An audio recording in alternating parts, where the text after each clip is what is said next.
Hello বন্ধুরা, তোমরা সবাই কেমন আছো? গল্পের ঘর ইউটিউব চ্যানেল থেকে আমি শ্রাবণী। প্রতিদিন নতুন নতুন গল্প শুনতে চাইলে আমাদের চ্যানেলটিকে সাবস্ক্রাইব করে দিন।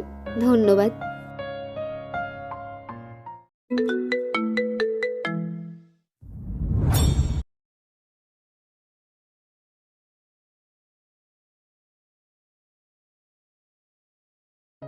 সন্ধ্যার দিকে শপিং মলে আসছি কিছু কাপড় চোপড় কিনতে। আজ শপিং মলটাতে কিছু ডিসকাউন্ট চলছে, তাই ঘুরে ঘুরে কি কেনা যায় সেটা দেখতে লাগলাম। হঠাৎ করে কিছু একটার সাথে ধাক্কা লেগে পড়ে গেলাম। উঠে দাঁড়াতেই দেখি পরীর মতো সুন্দরী একটা মেয়ে, যেন ভুল করে পরী আকাশ থেকে নেমে আসছে। কিছু বুঝে ওঠার আগেই ঠাস ঠাস করে দুইটা চর বসিয়ে দিল। ছোট লোকের বাচ্চা, চোখে দেখতে পাস না? তোর সাহস হয় কি করে আমার গায়ে টাচ করার? সরি, দেখতে পাই নাই। দেখতে পাস নাই নাকি অন্য কিছু? না, এই এই তোদের মতো ছেলেদেরকে খুব ভালো করে চেনা আছে আমার। মেয়ে দেখলেই গায়ে পড়তে ইচ্ছে করে নাকি? তুই জানিস আমি কে আর আমার বাবা কি করে? আমি সত্যি আপনাকে দেখতে পাই নাই, না দেখে ধাক্কা লেগে গেছে। এমনিতে ধাক্কা দিয়েছিস, আবার মুখে মুখে তর্ক করছিস। তোর অবস্থা দেখ আমি কি করি। মাথা নিচু করে দাঁড়িয়ে আছি, তখনই একটা লোক এসে মেয়েটাকে বলতে লাগলো, ম্যাডাম, আপনি প্লিজ একটু শান্ত হন।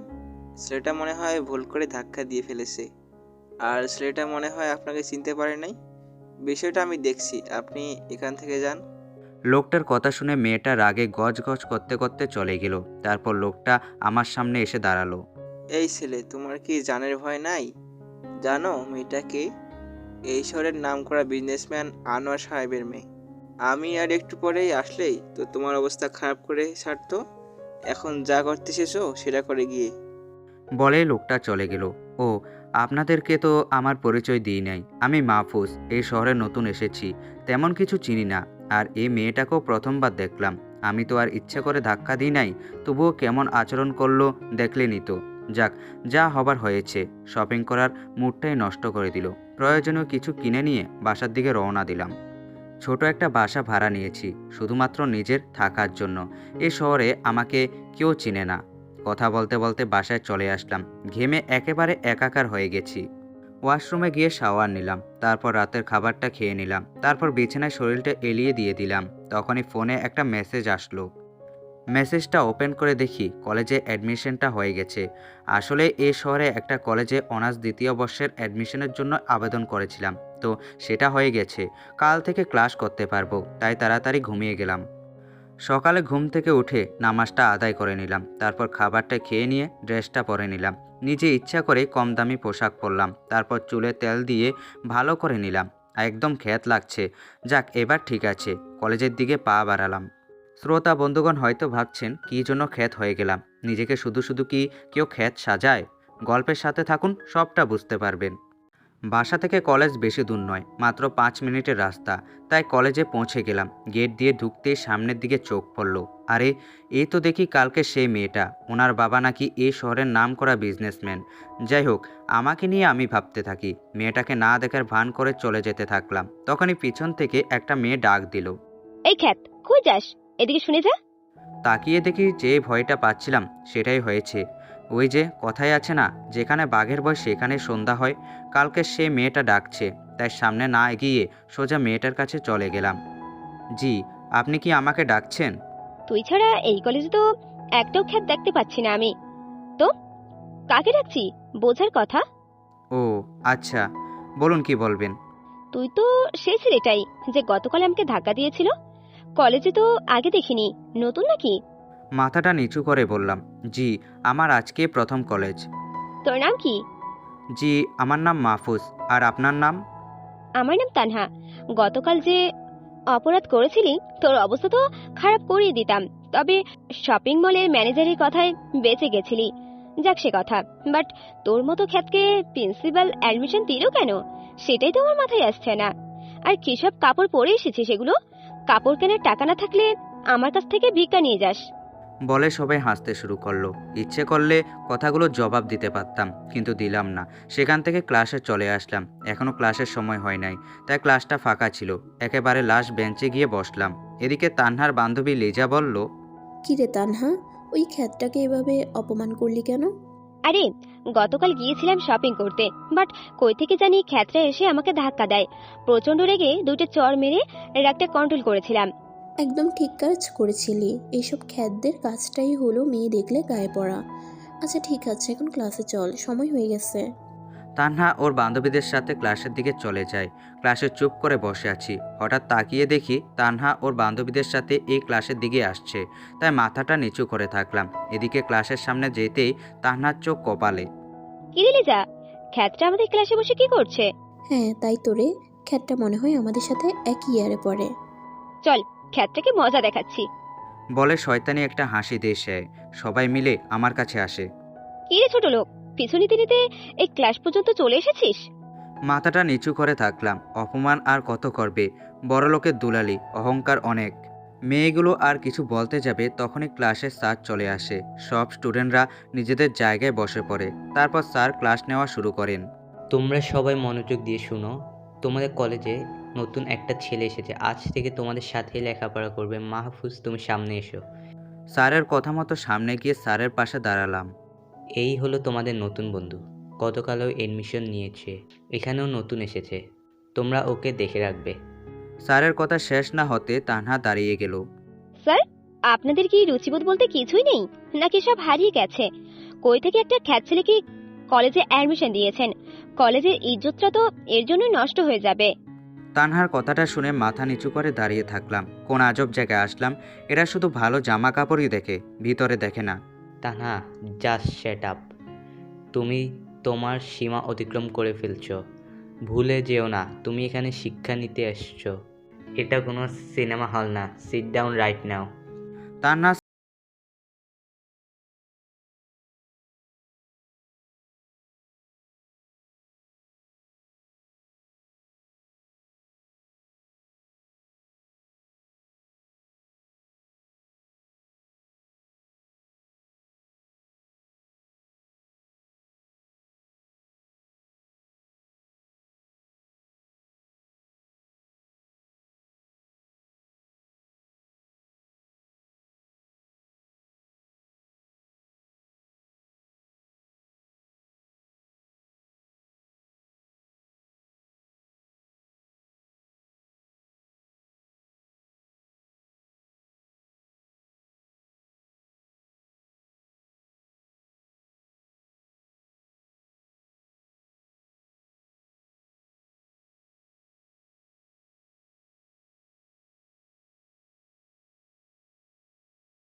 কমপ্লিট করলাম, ঘুমানোর জন্য চোখটা বন্ধ করেছি, তখন ফোনটা বেজে উঠল।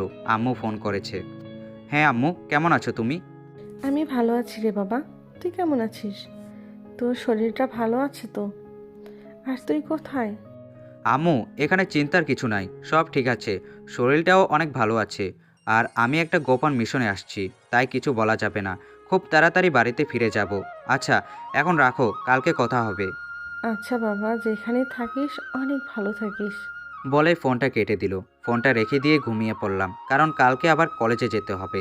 সকালবেলা ঘুম থেকে উঠে ডিম ভাজি আর ভাত রান্না করলাম, তারপর খেয়ে দিয়ে কলেজে চলে আসলাম। রাজকে কলেজের গেট থেকে পেয়ে গেলাম। তারপর দুজন মিলে ক্লাসের দিকে পা বাড়ালাম। একটা ক্লাস করে বাইরে চলে আসলাম, তারপর আড্ডা দিতে লাগলাম। এমন সময় তানহা আমাদের সামনে আসলো।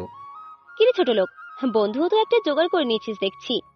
তানহা, ভদ্রভাবে কথা বলো। তুমি ওকে ছোট লোক বলছো কেন?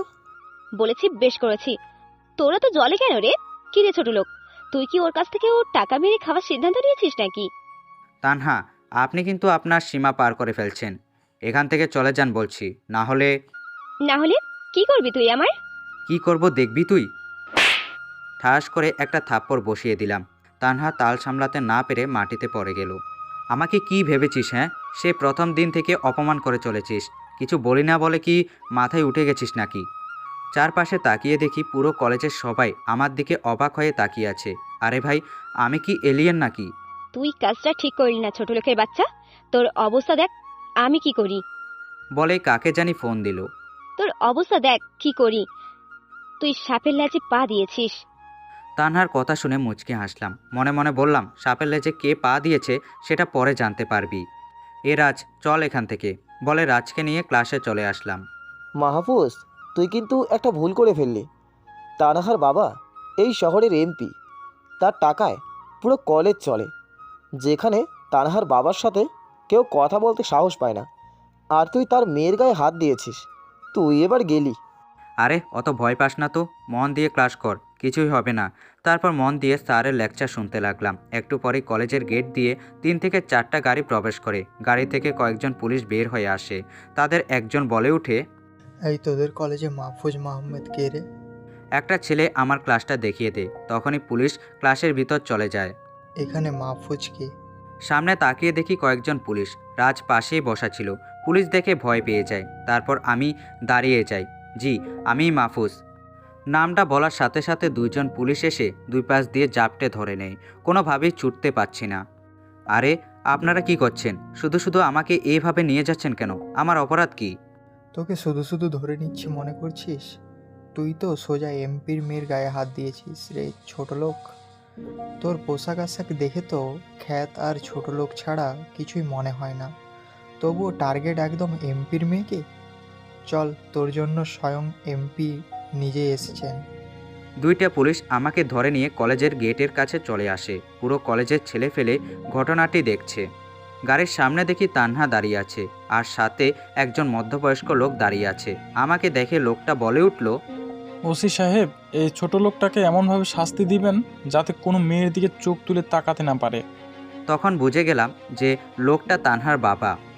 ওসি স্যার, আপনি আমাকে যা শাস্তি দেওয়ার দিন, কিন্তু আমাকে 1 মিনিট বাড়িতে কথা বলতে দিন, নয়তো সবাই চিন্তা করবে আমার জন্য। পুলিশের কি মনে হলো জানি না, কিছুক্ষণ ভেবে তার ফোনটা আমার হাতে দিলেন। আমিও একটা নাম্বার তুলে ফোন লাগালাম। কিছুক্ষণ কথা বলে ওসির দিকে ফোনটা বাড়িয়ে দিলাম। এই যে ফোনটা নিন আর কথা বলুন। ওসি আমার কাছ থেকে ফোনটা হাতে নিয়ে কিছুক্ষণ কথা বলল, তারপরে মুখে ভয়ের ছাপ দেখা দিল। স্যার সরি স্যার, আমি ব্যাপারটা জানতাম না স্যার, আর কখনো এমন হবে না স্যার। বলে ফোনটা কেটে দিল। সরি এমপি সাহেব, আমি এই ছেলেটাকে অ্যারেস্ট করতে পারবো না। এটা আপনি কি বলছেন ওসি সাহেব? যে কাজে আসলেন সেটা ঠিকমতো করুন, না হলে এমন জায়গায় ট্রান্সফার করাবো যে মশা মারতে দিন শেষ হয়ে যাবে। আরে স্যার রাখেন আপনার মশা মারা, আপনার মশা এবার আপনি মারুন। ওসির কথা শেষ হতে এমপি সাহেবের ফোনটা বেজে ওঠে। পকেট থেকে ফোনটা বের করে রিসিভ করে কানে ধরেন। একটু পরেই এমপি সাহেবের মুখ কালো হয়ে যায়। ফোনে কথা বলা শেষ করে তানহার গালে ঠাস করে একটা থাপ্পড় মারে। তানহা, তোর সাহস তো কম না। তুই জানিস তুই কার সাথে পাঙ্গা লড়ছিস? তোকে তো ইচ্ছা করছে আর কয়েকটা থাপ্পড় লাগিয়ে দেই। মাহফুজ বাবা, আমার ভুল হয়ে গেছে। আমি কি তোমাকে কোনোভাবে সাহায্য করতে পারি? না আঙ্কেল, আমাকে সাহায্য করার কোনো প্রয়োজন নাই। তবুও যদি কখনো কোনো সমস্যা ফেস করো তাহলে আমাকে বলো। আচ্ছা, আমি এখন চলে যাচ্ছি। ভালো থেকো বাবা। বলে তিনি চলে গেলেন। পুরো কলেজ তো অবাক হয়ে তাকিয়ে আছে। যাকে ধরতে আসছিল একটু আগে, এখন কি থেকে কি হয়ে গেল? মাহফুজকে ছেড়ে দিয়ে চলে যাচ্ছে। কিন্তু সব থেকে বেশি অবাক হয়েছে তানহা, কারণ এই পর্যন্ত অনেক ছেলেকে এইভাবে জেলে পাঠিয়েছে। তানহার দিকে কে চোখ তুলে তাকালেও অবস্থা খারাপ হয়ে যেত। সেখানে মাহফুজ তো ধরলই না, উল্টো খ্যাতটাকে ছেড়ে দিয়ে তার বাবা থাপ্পড় দিয়ে চলে গেল। যেখানে তানহার বাবা তানহাকে কখনো মারা তো দূরে থাক, একটি বকা পর্যন্ত দেয় নাই, সেখানে আজ কিনা এই খ্যাতটার জন্য থাপ্পড় মেরে দিল। তানহা মনে মনে প্রতিজ্ঞা করে এই খ্যাতটাকে যে করেই হোক শাস্তি দিয়েই ছাড়বে। এটাই তার কঠোর প্রতিজ্ঞা। তানহার বাবার সাথে কথা বলা শেষ করে চলে যেতে ধরেছি, তখনই পিছন থেকে ওসি ডাক দিল, এই ছেলে এদিকে আসো, একটা কথা আছে। ওসির কথা মতো তার সামনে গিয়ে দাঁড়ালাম। কি বলবেন বলুন, আমার সময় নাই, এমনিতে ক্লাস চলাকালীন নিয়ে আসছেন আমাকে। তোমার সাথে একটু আলাদা কথা বলতে চাই, প্লিজ না করো না। ওকে চলুন, কিন্তু আমার বেশি সময় নষ্ট করা যাবে না। তারপর ওসির সাথে একটু সাইডে চলে গেলাম। ওসি সাইডে এসে আমাকে সেলুট করে বসলো। আমি তো পুরো অবাক হয়ে গেলাম। স্যার, আমার ভুল হয়ে গেছে। আমি আপনার বিষয়ে সব কিছু জেনে গেছি। আপনি এখানে থাক, তোমাকে আর কিছু বলতে হবে না। যা জেনে নিয়েছো চুপচাপ চেপে যাও। তোমার মুখ থেকে যেন কোনোভাবে এ কথা বের না হয়ে যায়, সাবধান। ওকে স্যার, ভুল করেও কিছু বের হবে না। ওকে, তুমি এখন যেতে পারো, আমার ওইদিকে কাজ আছে। বলে সেখান থেকে চলে আসলাম। সামনে তাকিয়ে দেখি রাজ আমার দিকে অবাক হয়ে তাকিয়ে আছে। কিরে রাজ, এইভাবে তাকিয়ে আছিস কেন? তুই কে এটা আমাকে বলতো। তানহার বাবা ফোনে কথা বলার পর তোকে ছেড়ে দিল, যেখানে তানহা অনেক ছেলেকে ওর বাবাকে দিয়ে জেলের ভাত খাইয়েছে, সেখানে তোকে এমনিতেই ছেড়ে দিল। তুই কে আর কি তোর পরিচয়? এটা তুই কোনো কথা বললি? আমি তো তোর বন্ধু, আর কেন যেন আমাকে কিছু না বলেই ছেড়ে দিল। আচ্ছা, এখন এসব কথা ভেবে কাজ নাই। এখন চল বাসার দিকে যাওয়া যাক। তারপর তাসিনকে বিদায় দিয়ে বাসার দিকে চলে গেলাম। ফ্রেশ হয়ে একটা ঘুম দিলাম। বিকালে ঘুম থেকে উঠে বাইরে থেকে একটু ঘুরে আসলাম। রাতে কলেজের পড়াটা শেষ করে ঘুমানোর জন্য শুয়ে পড়লাম। ঘুমের চোখটা জুড়িয়ে আসছে, আর তখনই টেবিলে থাকা ফোনটা বেজে উঠল। ধুর, এই সময় আবার কে ফোন দেবে? রাত বাজে 11টা। ফোনটা হাতে নিয়ে দেখি আম্মু ফোন করেছে। তাড়াতাড়ি ফোনটা রিসিভ করলাম। হ্যালো আম্মু, কেমন আছো তুমি? তোকে ছাড়া কিভাবে ভালো থাকি আমি বল। আজ কতদিন হয়ে গেল তুই বাসায় নেই। তোর জন্য সব সময় আমার মনটা খারাপ থাকে। তোর বোন তো সব সময় তোর কথা বলে। আচ্ছা আম্মু, সবার কথা তো শুনলাম, বাট বাবা কেমন আছে? তোর বাবাও তোকে অনেক মিস করছে, কিন্তু সে একটা বিষয়ে অনেক খুশি যে তার ছেলেটা দেশের জন্য কাজ করছে। সাথে আমরাও গর্ব করি তোর জন্য। আম্মু, শুধু তোমরা আমার জন্য দোয়া করো, যেন যে কাজে নেমেছি সেটা সম্পূর্ণ করতে পারি। তাহলে দেশের জন্য অনেক বড় কিছু করতে পারবো। আচ্ছা, এখন ফোনটা রাখছি, কালকে কথা হবে। তারপর ফোনটা কেটে দিলাম, কিন্তু ফোনটা আবার বেজে উঠলো। এবার তাকিয়ে দেখি কোনো এক অচেনা নাম্বার থেকে ফোন আসছে। ফোনটা রিসিভ করলাম। হ্যালো, কে বলছেন? তোমার চেনা কেউ একজন? কণ্ঠ শুনে বুঝতে পারলাম এটা কোনো মেয়ের কণ্ঠ। আচ্ছা, আপনি কে বলছেন? বললাম তো, তোমার কাছের একজন মানুষ। আপনার এসব ফালতু কথা শোনার আমার সময় নেই। আর আমার নাম্বার কোথায় পেয়েছেন? বাবা, প্রিয় মানুষটার নাম্বার পেতে আবার কোনো সমস্যা হয় নাকি? এই যে ম্যাডাম শুনুন, আপনি যে হন না কেন, এসব আজেরিয়া পেঁচাল আমার শোনার সময় নাই। সো ফোনটা রাখলাম। এই এই বলছি, এত রেগে যাওয়ার কি আছে? আমি তানহা। নামটা শোনার পরেই খুব অবাক হয়ে গেলাম। যে মেয়েটা আমাকে দেখতে পারে না সে আমাকে ফোন দিয়েছে। কিন্তু তারপরে তার সব আচরণ মনে পড়ে গেল, আর খারাপ লাগতে লাগলো। এ মেয়ে, তুমি আমাকে ফোন দিচ্ছ কেন? আমাকে অপমান করে তোমার ভালো লাগে নাই? আবার এখন ফোন দিয়ে অপমান করার চিন্তা ভাবনা করছো? বিশ্বাস করো মাহফুজ, আমি নিজের অহংকারের কারণে সবকিছু করেছি। মনুষ্যত্ব হারিয়ে ফেলেছিলাম, কিন্তু এখন নিজের ভুলটা বুঝতে পেরেছি। আমাকে প্লিজ তুমি ক্ষমা করে দাও। আমি তোমার উপর রাগ করি নাই। যা হয়ে গেছে সেটা বাদ দাও। তুমি যে তোমার ভুলটা বুঝতে পেরেছো সেটাই অনেক। এখন রাখতে পারো। না না, আগেই রাখবে না। আগে তোমার বলতে হবে যে আমাকে মাফ করে দিয়েছো, না হলে তোমাকে ছাড়ছি না। মনে মনে বললাম, কি যে বিপদে পড়লাম রে ভাই। মেয়ে তো দেখি আঠার মতো লেগে আছে। ওকে ঠিক আছে, আমি তোমাকে মাফ করে দিলাম। এখন খুশি তো? খুশি মানে অনেক খুশি। আচ্ছা, আমরা কি ভালো বন্ধু হতে পারি? প্লিজ এইটাতে না করো না। আচ্ছা ঠিক আছে, আজ থেকে তুমি আমার ভালো বন্ধু। অনেক ধন্যবাদ তোমাকে। তারপর তান্নার সাথে অনেক সময় কথা বললাম। কিছুক্ষণ কথা বলে দুজনে অনেকটা ফ্রি হয়ে গেলাম। আচ্ছা তানহা, এখন রাখছি, কালকে কথা হবে, কারণ কলেজ আছে। এখন না ঘুমালে কালকে উঠতে পারবো না। ওকে, ঘুমিয়ে পড়ো। বলে ফোনটা কেটে দিই। চোখ দুটো বন্ধ করতে ঘুমিয়ে গেছি। একেবারে সকালবেলায় উঠলাম। তারপর নামাজটা পড়ে নিয়ে চুলায় রান্না বসালাম। একটা ডিম ভাজি আর ভাত রান্না করে খেয়ে নিলাম। তারপর কলেজের দিকে রওনা দিলাম। একটু পর কলেজে পৌঁছে গেলাম। আমাদের আড্ডার জায়গায় রাজ বসে আছে একা একা। তারপর আমিও গিয়ে ওর সাথে সামিল হলাম। কিরে, তোর এতক্ষণ লাগে আসতে? সেই কখন থেকে তোর জন্য বসে আছি। আমি ঠিক সময়ে আসছি, কিন্তু তুই আজকে অনেক আগে আসছিস, তাই এত দেরি মনে হচ্ছে। সরি রে, ঘড়ির দিকে খেয়ালই করি নাই। থাক, তোর খেয়ালও রাখতে হবে না। ক্লাসের সময় হয়ে গেছে, এখন ক্লাসে চল। তারপর দুজন মিলে ক্লাসে চলে গেলাম। একটু পর স্যার এসে ক্লাস নেওয়া শুরু করে দিলেন। কিছু সময় পর তানহা দৌড়ে এসে ক্লাসরুমে ঢুকে গেল।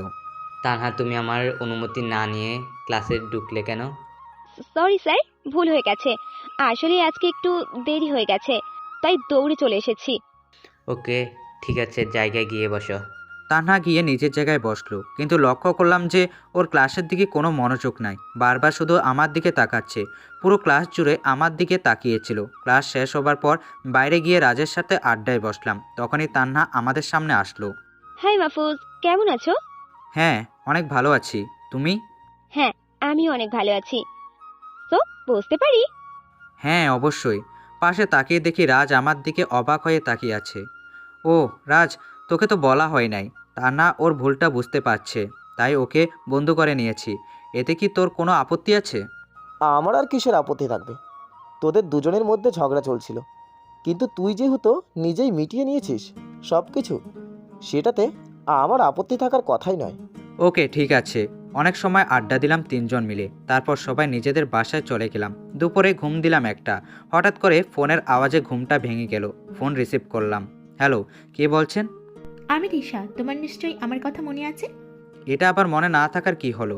তুমি আমার চেয়ে ছোটবেলার বান্ধবী, তোমাকে তো মনে থাকবে, তাই না? হ্যাঁ, সেটা তো অবশ্যই। সো এখন কি কোনো জব করছো তুমি? হ্যাঁ, আমি একজন সিআইডি অফিসার, আর আমি এটাও জানি যে তুমি কী জন্য এখানে আসছো আর কী জন্য এই কলেজটাতে ভর্তি হয়েছো।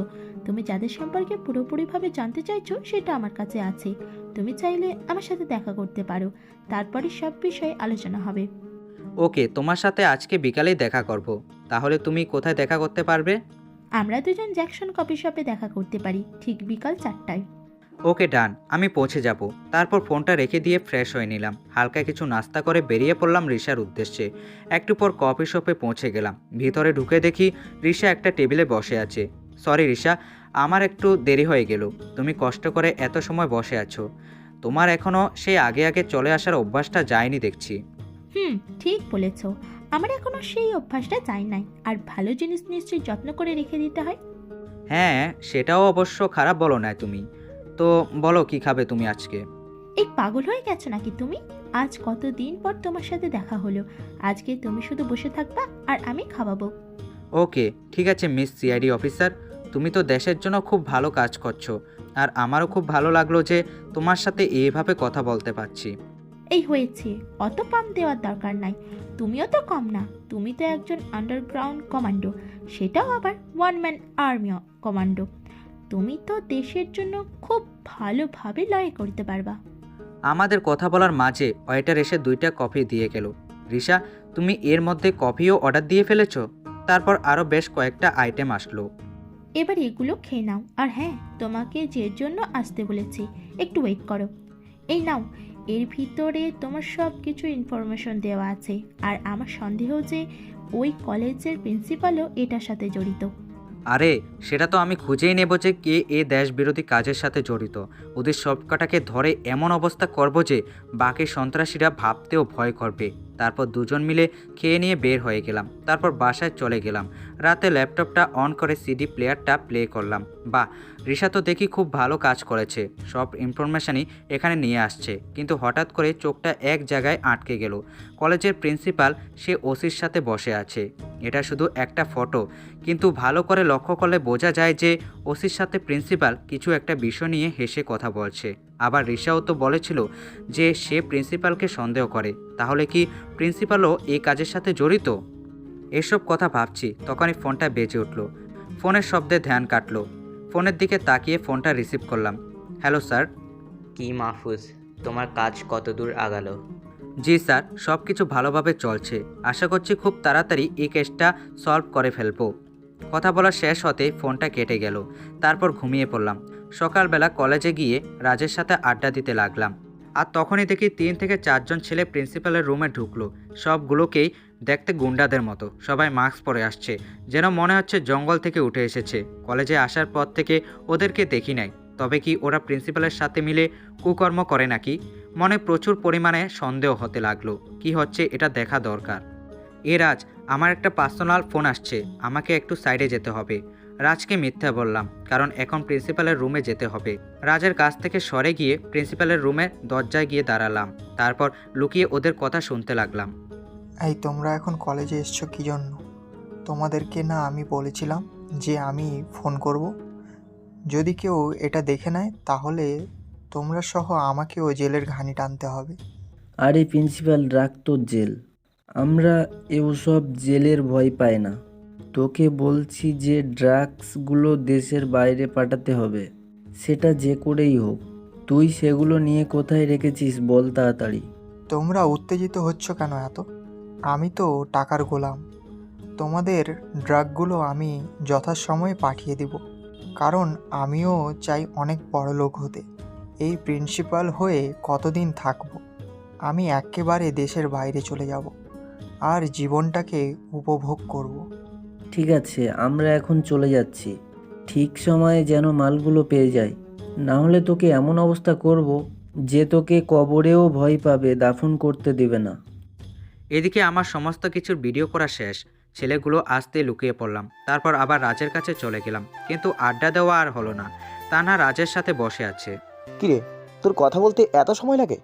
সেই কখন চলে গেলি? আরে এখন তো আসছি, আর ওয়েট করা লাগবে না। মাহফুজ, তুমি কোথায় গিয়েছিলে? আমি এসে দেখলাম রাজ বসে আছে, বাট তুমি নেই। ওকে জিজ্ঞাসা করলে বলল মোবাইলে কথা বলতে গেছো। সো কথা বলতে এত সময় লাগে নাকি? দুজন মিলে আমার পিছনে লাগছে। এখন আমার কান্না পাচ্ছে। থাক, আর কান্না করতে হবে না। অনেক খিদা লাগছে, পেটের মধ্যে ইঁদুর দৌড়চ্ছে। এখন চল ক্যান্টিনে, ক্যান্টিনে গিয়ে কিছু খেয়ে আসি। এরে, তোর কথা শুনে তো ক্ষুধা আমারও লেগে গেল। হো, তোমাদের ক্ষুধা লেগেছে? সেটা আগে বলবে তো। চলো, তোমাদের আজ রেস্টুরেন্টে নিয়ে খাওয়াবো। আমার পক্ষ থেকে একটা ট্রিট। কি তোমরা খুশি তো? আরে খুশি না মানে? এমপি সাহেবের মেয়ে ট্রিট দেবে, আর সেটা তো খুশি না হয়ে থাকা যায়? তারপর সবাই মিলে ভালো একটা রেস্টুরেন্টে ঢুকলাম। ওয়েটারকে ডেকে নিয়ে খাবারের অর্ডার দিলাম। রাজ ওর মনের মতো করে অর্ডার দিল। রাজের অর্ডার দেওয়া দেখে মনে তো হচ্ছে যেন রাক্ষসকে খাওয়াতে নিয়ে আসছি। কিরে রাজ, তুই এত খেতে পারবি তো? আরে বলিস কি, খেতে পারবো না মানে? তুই শুধু তাকিয়ে থেকে দেখে যা, তারপর কথা বলবি। আচ্ছা ঠিক আছে, তোমার যেটা মন চায় সেটাই খাও। আজ আমার পক্ষ থেকে ট্রিট বলে কথা। একটু পর ওয়েটার এসে সব আইটেমগুলো দিয়ে যায়। তারপর সবাই মিলে খাওয়া শুরু করলাম। রাজ প্রচুর পরিমাণে খেলো, যা দেখে আমি তো পুরাই অবাক। খাওয়ার শেষে সব বিল মিটিয়ে বের হয়ে গেলাম। আচ্ছা, এখন তাহলে বাসা থেকে রওনা দেওয়া যাক। কালকে আবার কলেজে দেখা হবে। তারপর সবাইকে বিদায় জানিয়ে বাসায় চলে গেলাম।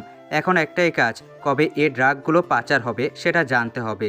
আর আমার অভিজ্ঞতা অনুযায়ী এই কলেজ থেকে ড্রাগগুলো পাচার হবে। ওরা শুধু সময়ের অপেক্ষা করছে। বিকালবেলা রিশাকে ফোন করলাম। হ্যাঁ মাহফুজ, বলো কি খবর তোমার? হ্যাঁ, আমার খবর তো অনেক ভালো। তো তুমি এখন কি জ্যাকসন কফি শপটাতে আসতে পারবে? হ্যাঁ, আসতে পারবো।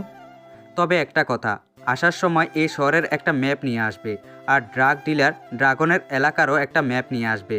তুমি চলে আসো, আমি রওনা দিচ্ছি। ওকে, আমি এখনই বের হচ্ছি, তুমি চলে আসো। রিশার সাথে কথা বলে দ্রুত তৈরি হয়ে নিলাম। তারপর জ্যাকসন রেস্টুরেন্টের উদ্দেশ্যে বেরিয়ে পড়লাম। একটু পরে পৌঁছে গিয়ে দেখি রিশা বসে আছে। সরি রিশা, একটু দেরি হয়ে গেল নাকি? না না, দেরি হয়নি, আমারই একটু আগে আসার অভ্যাস।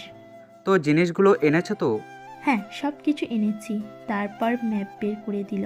নাও, এইটা হলো আমাদের বন্ধুত্বের উপহার। তুমি চাইলে কিন্তু আমাদের পুরো সিআইডি টিম তোমাকে সাহায্য করতে পারি। আরে না, তার আর কোনো দরকার হবে না, আমি একা কাজটা করতে পারবো। তবুও একবার ভেবে দেখতে পারো।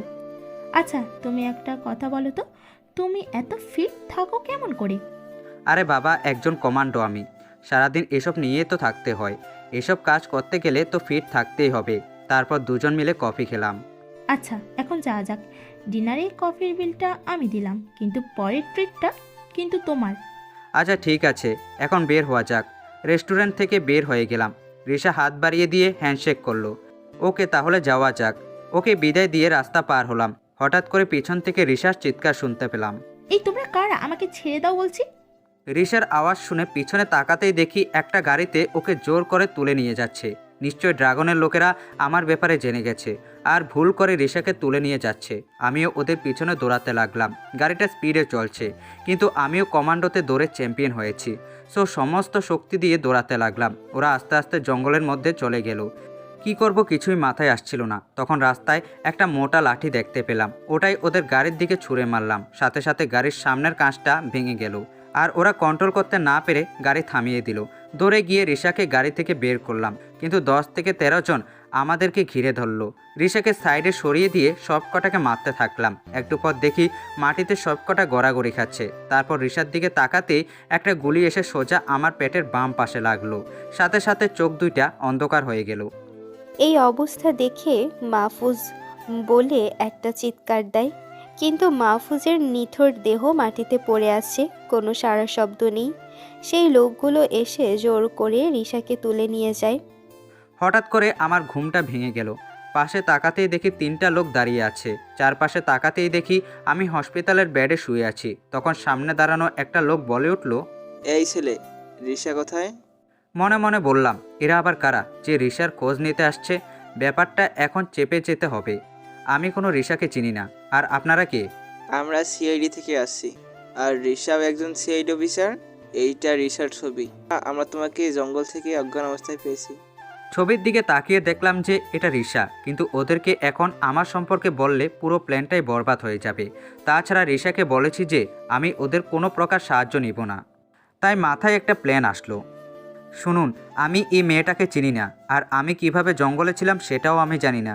আমি তো সকালে কলেজের জন্য বেরিয়েছিলাম, তারপর আমার আর কিছু মনে নেই।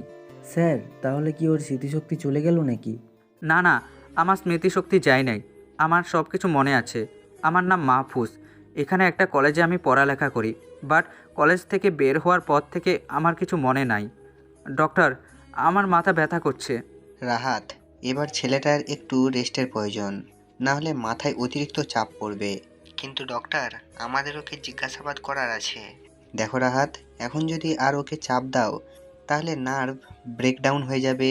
So please leave him alone. তখন অফিসাররা আর কোনো কথা বলতে পারল না। তারা কেবিন থেকে বের হয়ে গেল।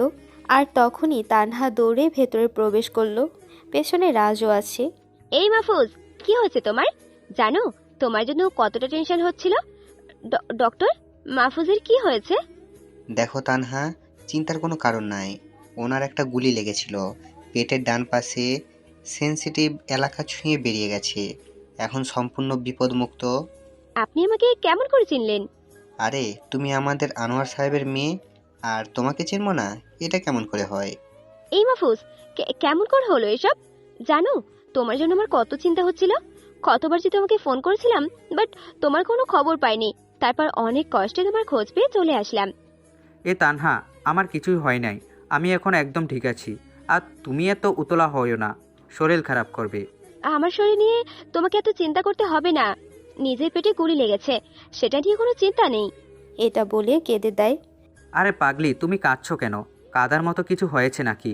আর ডাক্তার তো বলেই দিয়েছে যে আমি সম্পূর্ণ বিপদমুক্ত। তুমি আর কি বুঝবে? আমার কোনো প্রিয় মানুষের কিছু হলে খুব কষ্ট হয় আমার। আর তুমি তো এখন আমার খুব ভালো একটা বন্ধু। আচ্ছা ডক্টর, আপনারা ওর সমস্ত রকমের ট্রিটমেন্ট করুন, কোনো কমতি যেন না থাকে। যত টাকা লাগে আমি দেব। নার্স, রোগীকে একটা ঘুমের ওষুধ দিন, এখন ওনার ঘুমের প্রয়োজন। নার্স এসে মাহফুজকে একটা ঘুমের ওষুধ দেয়। ওষুধ খেয়ে মাহফুজ ঘুমিয়ে পড়ে। একটানা দুপুর পর্যন্ত ঘুমিয়ে থাকে মাহফুজ। পরে দুপুরে ঘুম ভেঙে যায়। আস্তে করে চোখ খুলে তাকিয়ে দেখি আমার পাশে তান্না বসে আছে। আমার হাতের উপর মাথা রেখে ঘুমিয়ে পড়েছে। কিছু চুল ওর মুখের উপর এসে পড়েছে। সব মিলিয়ে ওকে খুব মায়াবী লাগছে। ইচ্ছে করছে ওর কপালে ভালোবাসার একটা পরশ এঁকে দিই, কিন্তু সেই দিক দিয়ে আমি বাধাগ্রস্ত। কারণ দুজনের মধ্যে ভালো বন্ধুত্বের বেশি কিছু না। এসব ভাবতে গিয়ে হাতটা হালকা টান লাগে, আর তখনই তান্নার ঘুমটা ভেঙে যায়। ও মাহফুজ, তুমি উঠে পড়েছো? এখানে বসে থাকতে থাকতে চোখটা কখন যেন লেগে গেছিল, বুঝতে পারিনি।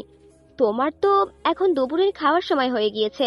রাজকে খাবার আনতে পাঠিয়েছি, এখনই চলে আসবে। দুজনে কথা বলতে বলতে রাজ খাবার নিয়ে চলে আসলো। আমার ফেভারিট খাবার বিরিয়ানি নিয়ে আসলো। রাজ খাবারটা তান্নার হাতে দিল। তারপর তান্না খাবারগুলো একটা প্লেটে নিয়ে নিল। তারপর আমার হাতে দিল। নাও, এবার খাবারগুলো খেয়ে নাও, তোমার ওষুধ খেতে হবে। খাবার খাওয়ার জন্য উঠতে গিয়ে পেটে ব্যথা লাগলো। ব্যথায় কুঁকড়ে উঠলাম। এই এই, তোমার আবার কি হলো? ইস, আমার তো মনে নেই যে তোমার পেটে গুলি লেগেছে।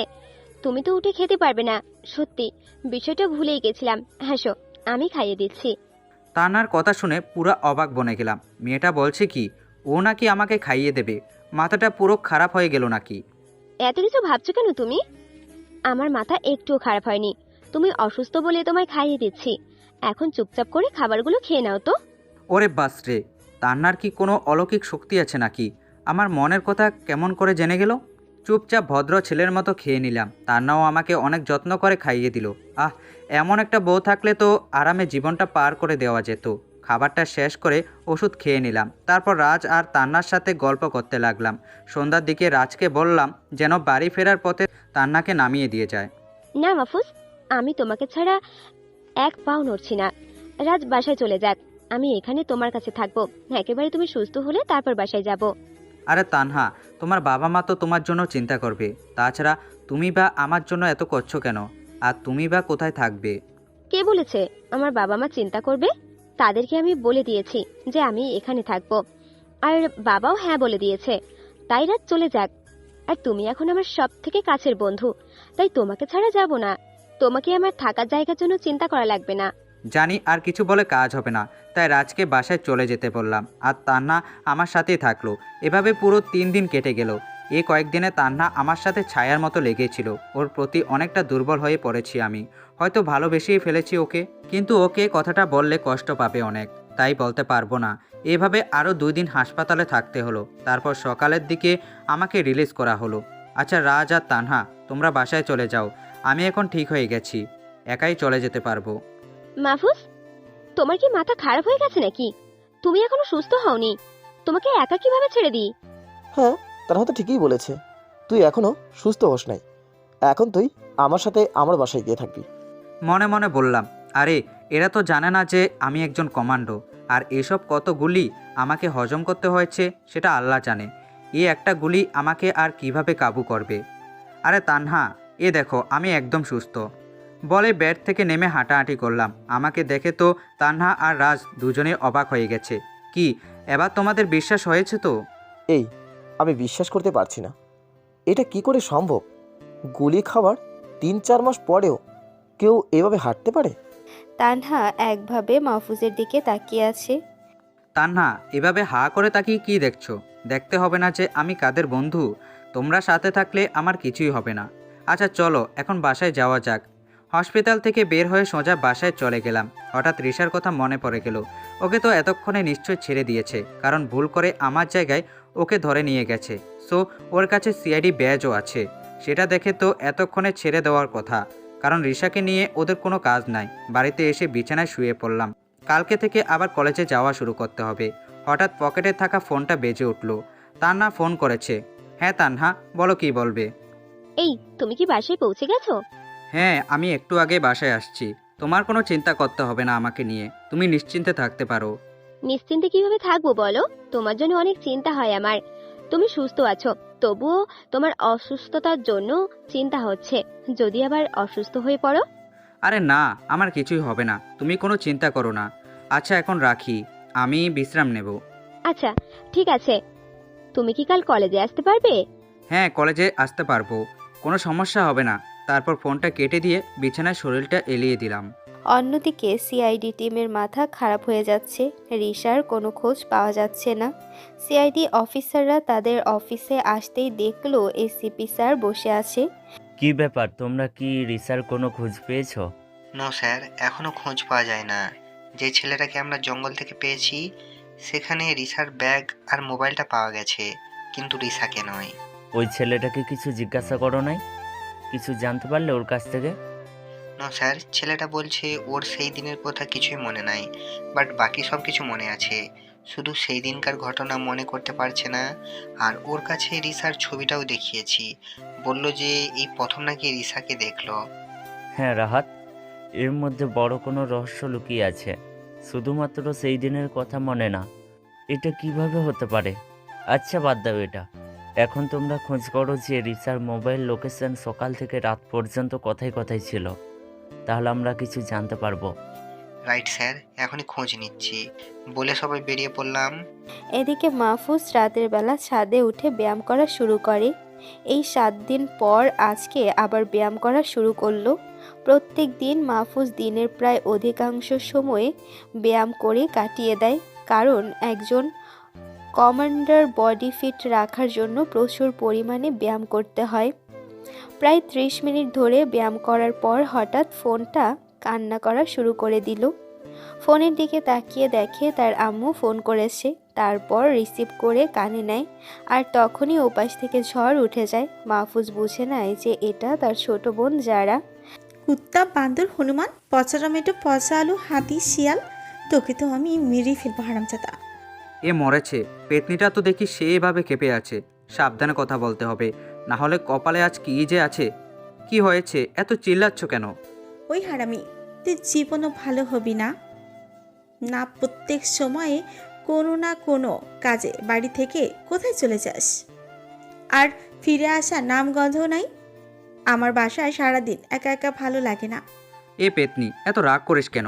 তুই তো জানিসই যে আমার কাজ হলো দেশ রক্ষা করা। যখন তখন বেরিয়ে পড়তে হয়, আর কয়েকদিনের মধ্যে বাড়িতে ফিরে যাব। একটু একা থাক এই কয়দিন।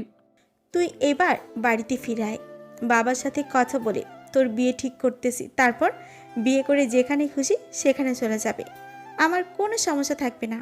আচ্ছা, একটা জিনিস বুঝলাম না, বিয়ে করব আমি, কিন্তু এতে তোর লাভটা কোথায় হবে? আর বিয়ের পর যেখানে খুশি সেখানে যাব মানে? তাহলে তো তুই আবার বাড়িতে একা একা পেতনিদের মতো কান্না করবি। সেটা মোটেও না হাজারাম। তুই বিয়ে করলে পরে আমি একটা মিষ্টি ভাবি পাবো, আমরা তখন গল্প করার মানুষও হয়ে যাবে। তখন আর তোকে লাগবে না, তোর যেখানে ইচ্ছা হয় চলে যাবে। ওরে ফাজিল, তাহলে তোর আসল মতলব এইটা? আমার ঘরে বিয়ে নামক একটা বোঝা চাপিয়ে দিয়ে তুই মজা করবি? তোর মতলব তাহলে এটাই ছিল? দাঁড়া, শুধু একবার বাসায় আসতে দে, তোর বিয়ের ব্যবস্থা করতেছি আগে। আচ্ছা এসব বাদ, কেমন আছিস তাই বল। ভাইয়া, তোকে ছাড়া খুব একা ফিল করি আমি। বাসায় আম্মু আমাকে সময় দেয়, কিন্তু সবসময় তো সংসারের কাজেই ব্যস্ত থাকে, আর আব্বু তো সারাদিন অফিসে থাকে। আমি বাসার ভিতরে খুব বোরিং ফিল করি। তুই থাকলে কত মজা করি দুজন মিলে, কিন্তু এমন একটা কাজ করিস যেখানে আমাদেরকে সময় দিতে পারিস না। ভাইয়া রে, তোকে খুব মিস করতেছি, তুই তাড়াতাড়ি চলে আয়। যারা, এত মন খারাপ করিস না, আমি খুব তাড়াতাড়ি বাসায় চলে আসব। আচ্ছা, বাবা মা সবাই ভালো আছে তো? হ্যাঁ, সবাই ভালো আছে। আচ্ছা এখন রাখি, আবার পরে কথা হবে, আমার অনেক কাজ করতে হবে। তারপর ফোনটা কেটে দিয়ে আবার ব্যায়াম করা শুরু করে দিল। ব্যায়াম করা শেষ করে নিজের রুমে গিয়ে ফ্রেশ হয়ে নেয়। তারপর রুমে আসতেই দরজায় কেউ নক করে।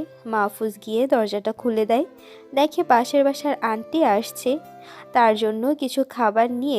এই আন্টি তাকে বাসাটা পায়ে দিতে সাহায্য করেছিল। এই যে মাহফুজ বাবা, দেখো তোমার জন্য রাতের খাবার নিয়ে চলে আসলাম। আমি জানি তুমি এখনো কিছু রান্না করো নাই, তাই খাবারগুলো নিয়ে চলে আসলাম। আরে আন্টি, এসবের আবার কি দরকার ছিল? আমি তো রান্না করতাম। মাহফুজ বাবা, তোমাকে তো আগেই বলেছি যে আমার কোনো ছেলে নাই, তুমি আমার ছেলের মতো, তাই মা হিসাবে তোমাকে আমি খাবারগুলো দিলাম। তুমি না খেলে কিন্তু আমি মনে কষ্ট পাবো খুব। আন্টির এরকম কথার পর আর না করতে পারলাম না, তাই খাবারগুলো নিয়ে খেয়ে নিলাম। তারপর বিছানা ঠিক করে ঘুমের রাজ্যে চলে গেলাম। পরের দিন সকালবেলা ফোনের আওয়াজে ঘুম ভেঙে গেল। ঘুম ঘুম চোখে ফোনটা রিসিভ করলাম। হ্যালো, কে বলছেন? এই, তুমি এখনো ঘুমিয়ে রয়েছো? জানো তুমি যে কখন সকাল হয়ে গেছে, আর একটু পর কলেজ শুরু হয়ে যাবে, তুমি এখনো ঘুমিয়ে আছো? কণ্ঠটা চিনে গেলাম, তান্না ফোন করেছে। ও সরি, তুমি কলেজে রওনা দাও, আমি আসছি। তান্না এখন আমার খুব কেয়ার করে, কখন কি করি, শরীর কেমন আছে, খাওয়া দাওয়া করছি কিনা, আরও অনেক কিছুর খবর রাখে। তান্নার জন্য মনের মধ্যে একটা জায়গা তৈরি হয়ে গেছে নিজের অজান্তে। জানি না এটা কি মনে হয় ভালোবাসা বলে, কতক্ষণ নিজেকে চেপে রাখতে পারবো জানি না, কিন্তু খুব তাড়াতাড়ি আমার মনের কথাটা ওকে জানাবো। তারপর ফ্রেশ হয়ে নিয়ে ডিম ভাজি আর ভাত করে নিলাম, এটাই আমার সকালের প্রিয় খাবার একটা। তারপর খাওয়া দাওয়া শেষ করে কলেজে চলে গেলাম। তানহা আগে থেকে কলেজে এসে বসে আছে। মাহফুজ আস্তে করে গিয়ে তানহার পাশে বসে। তোমার আসতে এত সময় লাগে? সেই কখন থেকে কলেজে আছি, আর তুমি এখন আসলে? সরি, আমার একটু দেরি হয়ে গেছে। আসলে আজকে যে কি হয়েছিল, ঘুম থেকে উঠেছি দেরিতে, তাও তোমার ফোন পাওয়ার পর ঘুম ভেঙেছে, না হলে তো আজ কলেজে আসতে পারতাম না। আচ্ছা, রাজকে তো দেখতে পাচ্ছি না, রাজ কি এখনো আসে নাই নাকি? যাক, রাজ বেচারা অনেকদিন বাঁচবে, তুমি বলার সাথে সাথেই হাজির। তানহার কথা শুনে পিছনে তাকালাম, দেখি রাজ কলেজের গেট দিয়ে ঢুকতেছে। একটু পর রাজ আমাদের সাথে এসে আড্ডায় বসলো। এই যে নবাব, আপনি তো এসে বসে পড়লেন, এদিকে ক্লাসের সময় হয়ে গেছে, সেটা কি মাথায় আছে? মাহফুজের কথা শুনে ঘড়ির দিকে তাকাই। ও সরি দোস্ত, আমি ঘড়ির দিকে খেয়াল করিনি। ওই তো, মানুষ যখন প্রেমে পড়ে তখন আরও কত কি ভুলে যায়। তার মানে রাজ প্রেমে পড়েছে? তো আমাদের মিষ্টিমুখ করবে না তুমি? ধুর, রাখো তো তোমার মিষ্টি মুখ। এই মাহফুজ শুধু ফাজলামি করে, আন্দাজে একটা কথা বলে দিল আর আমাকে পেয়ে বসলো। আমি ওই সব প্রেমে পড়িনি। এবার চল তো ক্লাসে যাই। তান্নার দিকে তাকিয়ে হেসে দিলাম, তান্নাও আমার দিকে তাকিয়ে বুঝতে পেরে হেসে দিল। তারপর সবাই মিলে ক্লাসে চলে গেলাম। 2টা ক্লাস করে 3জন মিলে বাইরে চলে আসলাম। মাহফুজ, এখন আমরা 3জন এক জায়গায় ঘুরতে যাব। এ কি বলছো? এখন যেতে পারবো না, অন্যদিন যাব। আমি কোনো কথা শুনতে চাই না। রাজ, তুমিও চলো, আমরা সবাই মিলে এখন ঘুরতে যাব। আরে আমি তো এক পায়ে রাজি, শুধু বলো কোথায় যেতে হবে। এটা তোমাদের জন্য সারপ্রাইজ। তুমি যদি মাহফুজকে নিতে পারো তাহলে তোমাকেও নিয়ে যাব। এটা আর এমন কি বিষয়, ওকে আমি নিয়ে যাচ্ছি আর তুমি আমাকে নিয়ে যাও। তারপর রাজ মাহফুজকে জোর করে ধরে সাথে নিয়ে গেল। 3জন মিলে কলেজ থেকে বের হয়ে গেল। তানহা 2টা রিক্সা ডাকলো, তারপর মাহফুজকে নিয়ে একটাতে উঠে পড়ল আর রাজ আরেকটা রিক্সায়। রিক্সায় তান্হা আমাকে জোর করে উঠালো। আমার এখন কোথাও যেতে ভালো লাগছে না। এই তান্হা, আমাকে কোথায় নিয়ে যাচ্ছ? আমি এখন কোথাও যাব না তো। আরে বলো না, কোথায় নিয়ে যাচ্ছ? এই, একদম চুপ করে থাকবা। এত কথা বলো কেন তুমি? যেখানে নিয়ে যাই তাতে তোমার কি? তুমি চুপ করে রিক্সায় বসে থাকো, আর একটা কথা বললে খুব খারাপ হয়ে যাবে কিন্তু। ওরে বাপরে, এটা মেয়ে নাকি শাকচুন্নি? এমন করে কেউ বলে নাকি? একটু ভালোবেসে বললেও তো হতো। এত রাগ করার কি আছে? ভদ্র ছেলের মতো চুপচাপ বসে থাকলাম, না হলে কখন কি করে বসে তার হিসাব নেই। একটু পর শহরের সবথেকে বড় শপিং মলের সামনে তান্না রিক্সা দাঁড় করালো। এই মাহফুজ, এবার তুমি নামো, নাকি বসেই থাকবে? আরে নামছি তো, এত রাগ করছো কেন? তারপর রিক্সা থেকে নেমে গেলাম। রাজও আমাদের পিছনে চলে আসলো। ভাড়া মিটিয়ে মাহফুজকে নিয়ে শপিং মলের ভেতরে গেল। তারপর একটা দোকানে ঢুকলো। আচ্ছা মামা, এই ছেলেটার জন্য সবথেকে ভালো ব্র্যান্ডের জিন্স দেখান তো। আমার দিকে ইশারা করলো। তানহার কথা শুনে আমি তো পুরাই অবাক, কারণ আমার জন্য কাপড় কিনছে। এ তানহা, তুমি কি করছো এসব? আমার কাপড় লাগবে না তো। তোমাকে না বলেছি কোনো প্রকার টু শব্দ পর্যন্ত করবে না? তবুও কেন এত বেশি কথা বলছো? নিজের জায়গায় চুপচাপ দাঁড়িয়ে থাকো। রাগী দৃষ্টিতে তাকালো মাহফুজের দিকে। তান্নার দিকে তাকিয়ে চুপ করে গেলাম। মেয়েটা আমার উপর রেগে যাচ্ছে, আর কথা বলা যাবে না। চুপচাপ বসে থাকলাম। প্যান্ট কেনার পর একটা শার্টের দোকানে গেলাম। তারপর তান্না নিজে চয়েস করে শার্ট কিনে দিল। আমার চয়েস করার কোনো সুযোগই দিল না, নিজেই সব কিছু পছন্দ করে দিল। এই নাও, এসব কিছু তোমার জন্য। আমি নিজে পছন্দ করে কিনে নিলাম। আর কাল থেকে যেন কলেজে এসব খ্যাতমার্কা কাপড় চোপড় না পরে আসা হয়, বলে দিলাম। তুমি তো দেখতে পুরো নায়কের মতো, তাহলে এরকম থাকো কেন? কালকে এই নতুন জামা কাপড় পরে আসবে। আমি শুধু হ্যাঁ বলে মাথা নাড়ালাম, কারণ এখন বেশি বক বক করলে আমার অবস্থা খারাপ করে ছাড়বে। এই রাজ, তোমাকে তো বলেছিলাম মাহফুজকে নিয়ে আসতে পারলে তুমি যা চাইবে তাই দিব। তো এখন তোমার মন যা চায় সবকিছু নিয়ে নাও। তান্নার কথা শুনে রাজ তো অনেক খুশি। তারপর ওর মন মতো শপিং করে নিল। সব কেনাকাটা শেষ হয়ে গেলে শপিং মল থেকে বের হয়ে গেলাম। তান্নার বাবা নাম করা ব্যবসায়ী বলে সবাই আমাদের খুব সম্মান করলো। তারপর যে যার মতো বাসায় চলে গেলাম। সন্ধ্যার সময় তান্নার দেওয়া কাপড়গুলো দেখতে লাগলাম। আসলে মেয়েটার পছন্দ আছে বলতে হবে। আমার প্রিয় নীল কালারের শার্টটা কিনেছে, আর প্যান্টটাও মনের মতো। ওর মতো একটা বউ পেলে তো কোনো কথাই থাকবে না। কিন্তু তান্না আমার অনেক ভালো বন্ধু হয়ে গেছে। এখন ওকে আমার ভালোবাসার কথাটা বললে যদি বন্ধুত্ব নষ্ট হয়ে যায়, এসব কথা ভাবছি, হঠাৎ করে চিৎকারের আওয়াজ শুনতে পেলাম। ও, এটা তো পাশের বাসার আন্টির গলার আওয়াজ, যিনি আমাকে নিজের ছেলে ভাবেন। আন্টির চিৎকার শুনে ঘরের বাইরে চলে আসলাম। দেখলাম একটা চোর আন্টির ব্যাগটা নিয়ে পালিয়ে যাচ্ছে। ও, এবার তো দেখছি ওর সাথে দৌড় প্রতিযোগিতা দিতে হবে। চোরের পেছনে দৌড়ানো শুরু করলাম। বেশিক্ষণ দৌড়ানো লাগলো না, চোরকে ধরে আন্টির সামনে নিয়ে আসলাম। এই যে আন্টি, চোর সহ তোমার ব্যাগ নিয়ে আসছি। এটাকে আজ এমনভাবে শিক্ষা দেব যাতে কারো জিনিস চুরি করার আগে একবার ভেবে নেয়, বলে চোরকে মারা শুরু করলাম। ও ভাই, আমার ভুল হয়ে গেছে, আমাকে মাফ করে দেন। আমি আর সহ্য করতে পারছি না আপনার মার। আর কিছুক্ষণ মারলে আমি মারা যাব। ছেলেটার কথা শুনে ভিতরে মায়া হলো, তাই ওকে ছেড়ে দিলাম। তারপর আন্টির কাছে ব্যাগটা দিয়ে ঘরে চলে আসলাম। আন্টি আমার কাজ দেখে খুব খুশি হলো। পরের দিন সকালে তান্নার দেওয়া শার্ট আর প্যান্টটা পরে কলেজে চলে গেলাম। আজ আর ক্ষেত সেজে আসি নাই, সব কিছু ঠিকঠাক করেই আসছি। কলেজ গেট দিয়ে ভিতরে ঢুকতে সবাই আমার দিকে হা করে তাকিয়ে আছে। কি ব্যাপার, এরা কি কোনো ছেলেকে আজ পর্যন্ত দেখে নাই নাকি? আমার দিকে এমনভাবে তাকিয়ে আছে কেন? ওদের এমন তাকিয়ে থাকা দেখে অস্বস্তি লাগতে লাগলো, তাই আড্ডায় চলে আসলাম। কিন্তু তানহা আমার দিকে অবাক হয়ে তাকিয়ে রইল। ওই তানহা, কি হয়েছে তোমার? এভাবে তাকিয়ে আছো কেন? তোমাকে তো একদম রাজকুমারের মতো লাগছে। তোমাকে দেখলে তো যে কোনো মেয়েই প্রেমে পড়ে যাবে। আরে তানহা, তুমিও কি যে বলো না। আরে দোস্ত, সত্যি তোকে নায়কের মতো লাগছে একদম, যেন রাজকুমার। তাকে দেখলে আসলে যে কোনো মেয়ে পড়ে যাবে। এ রাজ, হয়েছে, এতক্ষণ ধরে আমার অনেকগুলো গুণগান করেছিস। এখন ক্লাসের টাইম হয়ে গেছে, চল ক্লাসে যাওয়া যাক। তারপর তিনজন মিলে ক্লাসের দিকে রওনা দেয়। তানহা আজকে মাহফুজের পাশে বসছে, কিন্তু মাহফুজ কিছু বলতেও পারছে না। ক্লাসের সবাই শুধু আর চোখে মাহফুজের দিকে তাকাচ্ছে। মাহফুজের এই বিষয়টা কেমন যেন লাগতে লাগলো, তবে একটা বিষয় খুব ভালো লাগছে। নতুন বেশে আসছে তো, তাই সবাই এমনভাবে তাকাচ্ছে। মাহফুজ মনে মনে হেসে দেয়। একটু পরেই ক্লাস শেষ হয়ে যাবার পর তিনজন মিলে কিছুক্ষণ আড্ডা দেয়, তারপর ক্যান্টিনে গিয়ে খেতে বসে। মাহফুজ, কি খাবে বলো? তোমার যা পছন্দ হয় তাই অর্ডার করো। এই রাজ, তুমি কি খাবে? ওই তো, আজ আমরা কেউ অর্ডার দেব না, তোমার ইচ্ছে মতো অর্ডার করো, সেগুলোই আজ খাবো। ওদের কথা শুনে হেসে দেয়। আচ্ছা আচ্ছা, ঠিক আছে, আমি আজকে অর্ডার করছি। তারপর তানহা ওর পছন্দ মতো আইটেমগুলো অর্ডার করে। খাবার আসতে কিছুক্ষণ সময় লাগবে, তাই তিনজনে মিলে গল্প করতে থাকে। হঠাৎ করে একটা মেয়ে এসে মাহফুজের সামনে হাঁটু গেড়ে বসে পড়ে, হাতে একটা গোলাপ ফুল। মাহফুজ, আমি তোমাকে অনেক ভালোবাসি, কিন্তু তোমাকে কখনো বলার মতো সাহস পাইনি। আজকে কি যেন হলো আমার, তোমাকে দেখে আরেকবার ফিদা হয়ে গেলাম, তাই কিছু না ভেবেই প্রপোজ করলাম। তুমি কি আমাকে ভালোবাসবে? আমি কিছু বলতে যাব তার আগে তান্না যা করে বসলো সেটা দেখে তো সবাই অবাক হয়ে গেলাম। তান্না মেয়েটার গালে খুব জোরে দুইটা থাপ্পড় মেরে দিল। মেয়েটা তাল সামলাতে না পেরে ছিটকে পড়ে গেল। তান্নার আচরণে মেয়েটা খুব ভয় পেয়ে যায়। তান্না আবার ওকে মারতে যায়, তখনই আমি গিয়ে তান্নাকে ধরে ফেললাম, আর মেয়েটা আমার পেছনে গিয়ে লুকোয়।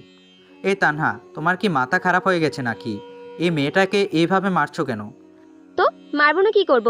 এই মেয়ের কত বড় সাহস যে তোমাকে প্রপোজ করে! এ তানহা, এতে তোমার সমস্যাটা কি হলো? একজন মানুষের কাউকে ভালো লাগতেই পারে, এ ভালো লাগার অধিকারটা প্রত্যেক মানুষের মধ্যে রয়েছে, যে অধিকারটা ওই মেয়েরও আছে। তাই বলে কি তুমি ওকে এইভাবে মারবে নাকি? তোমার তো দেখছি দিন দিন মাথা খারাপ হয়ে যাচ্ছে।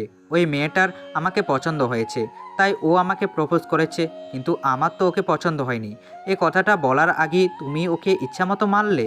এখন দেখো, মেয়েটা ভয় পেয়ে আমার পিছনে লুকিয়ে আছে। তানহা একদম চুপচাপ করে আছে, কোনো কথা বলছে না। সে মনে হয় একটু বেশি করে ফেলছে। মাহফুজ মেয়েটাকে ইশারা দিয়ে চলে যেতে বলে। এ তানহা, মেয়েটা তো এবার চলে গেছে, টেবিলে বসো, খাবার খাবে এখন। তানহা মাহফুজের কথার কোনো উত্তর না দিয়ে মাথা নিচু করে ক্যান্টিন থেকে দৌড়ে বের হয়ে যায়। এ তানহা, হঠাৎ করে কোথায় চলে যাচ্ছ তুমি? কিন্তু তানহা কোনো কথা শুনলো না। এরে, তানহাকে মনে হয় একটু বেশি বলা হয়ে গেছে, এরকম করে না বললেও মনে হয় হতো। কিন্তু মেয়েটা যে কাণ্ড করে বসলো তাতে একটু রাগ হয়ে গেছিল। রাগের মাথায় কী সব বলে ফেলেছি। ধুর, আজকের দিনটাই খারাপ। এ রাজ, চল বাসায় যাই। তারপর দুজন মিলে কলেজ থেকে বের হয়ে গেলাম। বাড়িতে গিয়ে শাওয়ারটা নিয়ে নিলাম। অনেক সময় ধরে আজ শাওয়ারটা নিলাম, এখন বেশ ভালো লাগছে। তারপর বিছানায় শরীরটা এলিয়ে দিয়ে ঘুমের রাজ্যে চলে গেলাম। বিকালবেলা ঘুম থেকে উঠে ক্ষুধা লেগে গেল। ঘরে দেখলাম কোনো খাবার নাই, এদিকে ক্ষুধাটাও অনেক লেগেছে। পকেটে হাত দিয়ে দেখলাম অল্প কিছু টাকা আছে, তাই বাসার পাশে চায়ের দোকানে চলে গেলাম। চাচাকে বলে একটা চায়ের অর্ডার দিলাম। দোকান থেকে একটা পাউরুটি আর কলা নিয়ে খেতে লাগলাম। একটু পর দেখলাম এই রাস্তা দিয়ে তান্না ওর কয়েকটা বান্ধবীদের সাথে এদিকে আসছে। এটা দেখে নিজেকে লুকাতে গেলাম, কিন্তু তার আগে তান্না আমাকে দেখে ফেললো। তারপর ওর বান্ধবীদের সাথে কথা বলতে লাগলো। আচ্ছা শোন, আমার একটু একটা কাজ পড়ে গেছে, তোরা চলে যা এখন, তোদের সাথে আমি পরে কথা বলে নিব। তান্নার বান্ধবীরা চলে যাওয়ার পরে তান্না আমার কাছে চলে আসলো। আমি দোকান থেকে বের হয়ে ওর সামনে গিয়ে দাঁড়ালাম। কি মাহফুজ, তুমি এখানে এই চায়ের দোকানে কি করছো? আর এখন এই কলা পাউরুটি খাচ্ছ কেন? দুপুরে ভাত খেয়েছো তুমি? আসলে হয়েছে কি, দুপুরে ঘুমিয়ে গেছিলাম, তারপর বিকালে ঘুম থেকে উঠে দেখি ঘরে কোনো খাবার নাই, পকেটে সামান্য কিছু টাকা ছিল, সেটা দিয়ে হালকা কিছু খেয়ে নিচ্ছি। তোমাকে আমি বলেছি যে আমরা খুব ভালো বন্ধু এখন। তোমার ভালো মন্দ এখন থেকে আমিই দেখবো। আচ্ছা, এখন আমার সাথে চলো। আমি আবার এখন কোথায় যাব? তুমি তোমার মুখটা একটু বন্ধ রাখো তো। সবসময় শুধু আমাকে প্রশ্ন করো। আমি তোমাকে যেখানে নিয়ে যাব তুমি সেখানেই যাবে। আর বেশি কথা বললে তোমাকে যে আমি কি করব সেটা নিজেও জানি না। কি ডেঞ্জারাস মেয়ে রে বাবা, কথায় কথায় শুধু ধমক দে আর শুধু ভয় দেখায়। আর কথা না বলে চুপ করে থাকলাম, কারণ বেশি কথা বললে এই রাগী মেয়েটা কি থেকে কি করে বসবে সেটা নিজেও জানি না। তান্না একটা রিক্সা ডাকলো, তারপর দুজন মিলে সেটাতে উঠে গেলাম। এই যে মামা, দীঘা হাউস রেস্টুরেন্টে চলুন তো। তান্নার কথা শুনে তো চোখ কপালে উঠে গেল, কারণ এই রেস্টুরেন্টে শুধুমাত্র বড় লোকেরা খাওয়া দাওয়া করে। তান্নাকে কিছু জিজ্ঞাসা করতে যাব, কিন্তু তান্না তো আমাকে চুপ করে থাকতে বলেছে, তাই চুপ করে থাকলাম। একটু পর আমাদের গন্তব্যস্থলে পৌঁছে গেলাম। দুজন মিলে রিক্সা থেকে নেমে পড়লাম। তারপর তান্না রিক্সার ভাড়া মিটিয়ে আমাকে নিয়ে রেস্টুরেন্টের ভিতরে চলে গেল। ভিতরে গিয়ে তো আরও অবাক, ভিতরটা যেন রাজপ্রাসাদ। আরে তান্না, তুমি আমাকে এত বড় একটা জায়গাতে নিয়ে আসলে, তোমার তো অনেক টাকা খরচ হবে। এই, তোমাকে না বলেছি চুপচাপ করে আমার সাথে আসো। এত বেশি কথা বলো কেন তুমি? হ্যাঁ, আর টাকা খরচ হলে আমার হবে, তাতে তোমার কি? এখন এই টেবিলটাতে বসো, আর কি খাবে তাই বলো। আরে আমি কিছুই খাবো না, তুমি শুধু শুধু এরকম করছো। তোমাকে এই শেষবারের মতো করে বলছি, তুমি কিছু খাবে কিনা? এই রে, এত রেগে যাচ্ছ কেন? আচ্ছা, তোমার যা পছন্দ হয় তুমি সেটাই অর্ডার করো। তারপর তান্না ওর নিজের মতো করে অর্ডার করলো। একটু পর খাবারগুলো চলে আসলো। এমনিতে অনেক ক্ষুধা লাগছিল, তারপর এত ভালো ভালো খাবার দেখে পেটের ক্ষুধাটা আরও বেড়ে গেল। খাবারগুলো খুব মজা করে খেতে লাগলাম। হঠাৎ করে তান্নার দিকে চোখ পড়ল, আমার দিকে এক দৃষ্টিতে তাকিয়ে আছে। এই তান্না, তোমার আবার কি হলো? এইভাবে আমার দিকে তাকিয়ে আছো কেন? আরে না, কিছু না, এমনিতেই তাকিয়েছিলাম। আচ্ছা, তুমি আগে খাওয়া শেষ করো, তারপর আমার সাথে কথা বলো। সব খাবার শেষ করে ফেললাম। তান্না রেস্টুরেন্টের বিল মিটিয়ে দিল, তারপর আমাকে নিয়ে বের হয়ে হাঁটতে লাগলো। কিন্তু আবার অবাক হলাম যে এটা তো আমাদের বাড়ি ফেরার রাস্তা নয়। তাহলে কোথায় নিয়ে যাচ্ছে? এ তানহা, এটা তো আমাদের বাড়ি ফেরার রাস্তা নয়, তাহলে আমাকে কোথায় নিয়ে যাচ্ছ? হ্যাঁ, ঠিকই বলেছো, এটা আমাদের বাড়িতে ফেরার রাস্তা নয়। এই রাস্তাটা একটা পার্কে চলে গেছে, আর ওখানে একটা লেকও আছে। ছোটবেলা থেকে খুশির সময়গুলো ওখানেই কাটিয়েছি, তাই আজকে তোমাকে সেখানে নিয়ে যাচ্ছি। তান্নার কথা শুনে আর না করতে পারলাম না, ওর সাথে রাস্তা দিয়ে হাঁটতে লাগলাম। একটু পর দুজন মিলে পার্কে পৌঁছে গেলাম। পরিবেশটা দেখে আমার মনটা খুশিতে ভরে গেল, কারণ এটা খুব সুন্দর একটি জায়গা, আর লেকটার জন্য আরও সুন্দর দেখা যাচ্ছে। তান্না আমাকে নিয়ে একটা বেঞ্চে বসলো আর গল্প করতে থাকলো। আমরা অনেক ক্লোজ হয়ে বসে গল্প করতে থাকলাম। তান্নাকে দেখে খুব সুন্দর লাগছে, ওকে দেখে ক্রাশ খেয়ে গেলাম। এখনই সঠিক সময় তান্নাকে প্রপোজ করার, কিন্তু ফুল তো নাই। পকেটে হাত দিয়ে দেখি একটা কলম আছে। কলমটা বের করে তান্নার সামনে হাঁটু গেড়ে বসে পড়লাম। তানহা, আমি তোমাকে খুব ভালোবাসি। আগে তোমার আচরণের কারণে তোমাকে ঘৃণা করতাম, কিন্তু এখন তোমাকে ছাড়া যেন জীবনটা আর চলছে না। সব সময় তোমার কথা মনে পড়ে। তোমার ছোট ছোট শাসন আমার কাছে খুবই ভালো লাগে। প্লিজ আমাকে ফিরিয়ে দিও না। আরে, তুমি কি করছো মাহফুজ? আমিও যে তোমাকে অনেক ভালোবাসি, আর এই দিনটার জন্যই তো অপেক্ষা করেছিলাম। আসল কথা বলতে কি জানো, মেয়েরা তাদের মনের কথা বলতে পারে না, তাই তো ছেলেদেরকে প্রপোজ করতে হয়। আর আমিও এই দিনটার জন্যই অপেক্ষা করেছিলাম যে তুমি কবে আমাকে প্রপোজ করবে। আর গাধা, এইভাবে কলম দিয়ে কেউ কাউকে প্রপোজ করে নাকি? এটা তো জীবনে প্রথম দেখলাম। এতে আমি কি করতে পারি? আশেপাশে তাকিয়ে কোনো ফুল দেখতে পেলাম না, তাই আর কোনো উপায় না পেয়ে এ কলম দিয়ে প্রপোজ করলাম। তোমার এইরকম বোকামি আর মিষ্টি কথাগুলো শুনে আমার খুব ভালো লাগে, কিন্তু এখানে এভাবে প্রপোজ করলে তো হবে না। এ বাবা, তাহলে কিভাবে প্রপোজ করব? এখন উঠে দাঁড়াও তো। কালকে কলেজে গিয়ে গোলাপ ফুল দিয়ে সবার সামনে আমাকে প্রপোজ করবে। আমি চাই না যে আমাদের ভালোবাসা শুধু আমরাই জানবো, পুরো কলেজ ক্যাম্পাস কালকে দেখবে যে আমরা দুজন দুজনকে ভালোবাসি। এটা আমি লুকিয়ে রাখতে চাই না। তুমি কালকে আমাদের ভালোবাসার কথা সবার সামনে বলবে। আরে তানহা, এটা আবার কোনো বিষয় হলো নাকি? আমি তোমার জন্য সব কিছুই করতে রাজি আছি। হ্যাঁ, কালকে পুরো কলেজের সামনেই তোমাকে প্রপোজ করব। তুমি সঠিক সময়ে কলেজে চলে এসো। দুজনে আমরা খুব খুশি। তারপর আরও কিছু সময় পার্কে কাটিয়ে বাসায় চলে আসলাম। মনের ভিতর আলাদা একটা অনুভূতি হচ্ছে। যাক, শেষ পর্যন্ত প্রিয় মানুষটিকে তো আপন করতে পারলাম। আমার আর কিছু চাই না। কোনো মতে রাতটা পার করে দিয়ে সকালবেলায় কলেজে চলে গেলাম। একটা দোকান থেকে একটা গোলাপ ফুলের তোড়া নিয়ে নিলাম। তারপর কলেজে প্রবেশ করলাম। তখনই আমার সামনে তানহা চলে আসলো। আজকে তান্নাকে দেখতে অনেক বেশি সুন্দর লাগছে। তারপর কলেজের সবাইকে উদ্দেশ্য করে বললাম, আপনারা কিছুক্ষণ দাঁড়িয়ে যান, সবাই নিজের জায়গায় দাঁড়িয়ে থাকুন। এখন একটা গুরুত্বপূর্ণ কথা বলতে যাচ্ছি আমি। মাহফুজ তারপর তানহার সামনে হাঁটু গেড়ে বসে পড়ে। তানহা, আমি তোমাকে খুব ভালোবাসি। তোমার মনের কালি দিয়ে আমার মধ্যে ভালোবাসার শব্দটি লিখেছি। তোমার সমস্ত ইচ্ছে এখন আমাকে ঘিরে রয়েছে। তুমি এখন আমার স্বপ্নের রানী। তোমাকে ছাড়া আমি একটুও বাঁচতে পারবো না। Tanha, I love you. আমি তোমাকে খুব ভালোবাসি আর তোমার সাথে সারা জীবন কাটাতে চাই। কি বললি? কি বললি তুই, ছোট লোকের বাচ্চা? তুই আমাকে ভালোবাসিস, কিন্তু আমি তো তোকে ভালোবাসি না, আর কখনো ভালোবাসবো না। নিজের চেহারা কখনো নিজের আয়নাতে দেখেছিস যে তোকে কেমন দেখতে লাগে? তোর মতো একটা খ্যাতকে আমি ভালোবাসবো? তুই সেটা ভাবলি কি করে?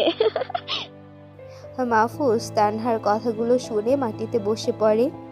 তানহার কথা শুনে মাথায় কাজ করা বন্ধ করে দিয়েছে। তানহা, তুমি কি বলছো এসব? এসব তুমি এমনি এমনি বলছো, তাই না? এসব তো তোমার মনের কথা নয়। বলো না তানহা, তুমি এতক্ষণ যা বললে সব কিছু মিথ্যা বললে। আমি উঠে গিয়ে তানহার হাত ধরে ফেলি। তানহা, তুমি আমাকে ভালোবাসো, এটা বলো না।